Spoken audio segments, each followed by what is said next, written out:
So what type of problems did you see in Christianity and in the Bible that ultimately led you to Islam? I'll try and speak now in terms of what scholarship says, what historians have discovered. It seems to me that Jesus didn't preach Christianity.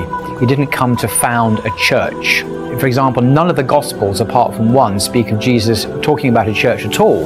The earliest Gospels don't have Jesus speaking of church at all. And he doesn't preach Christianity.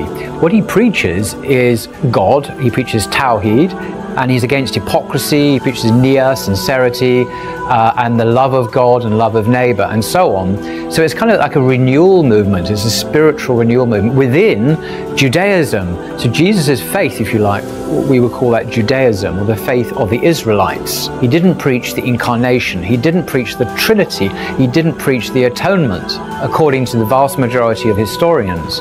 The problem for Christianity is the idea that God became a man in Jesus. This is a late idea. It's not there in Jesus' ministry. It's only found actually in the Gospel of John. This is the last Gospel to be written. In the earlier Gospels of Matthew, Mark and Luke, Mark's the earliest, there's no incarnation at all, and that's the least historical Gospel of all, and that's the Gospel of John. Only in one place in the Gospels does Jesus walk around saying, I am the light of the world, or before Abraham was, I am, or I am the resurrection of the life, or I am the light of the world. All these I am statements are only found in one Gospel, the last Gospel of John.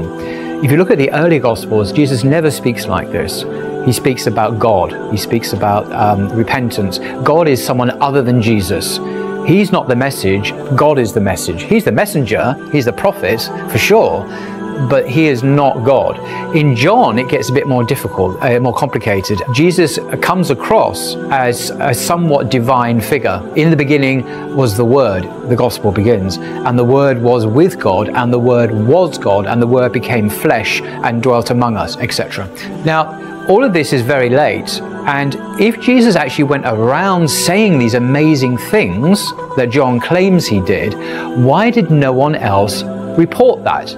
So we have an earlier Gospel, the Gospel of Luke, for example. In the entire Gospel of Luke, Jesus never speaks like that. He never speaks about himself so much. It's about God. He just doesn't call himself God. He's just a prophet. And he never says, I am the way, the truth, and the life. So the bad news is the Gospel of John is used by Christians more than any other Gospel to preach. For example, the American evangelist who I saw in London some years ago, he said, Jesus says, I am the light of the world. And you know, his scholars will say, no, he probably didn't say that. That's not historical. And this is the scandal. Christians generally don't know about what their own scholars are saying about this. That's worrying, because how can you trust them now if they contain made-up stories? There are made-up stories in the Gospels. So this can shake your faith. And if Jesus didn't preach the Trinity, if he didn't believe he was the incarnate Son of God, I would have found that threatening as a Christian. But that wasn't the problem. The problem was, you know, the early historical Jesus, for example, or the reliability of the Gospels. And that's not based on skepticism. That's based on, well, what is the evidence? And the evidence often is not there for their reliability. And that was a problem.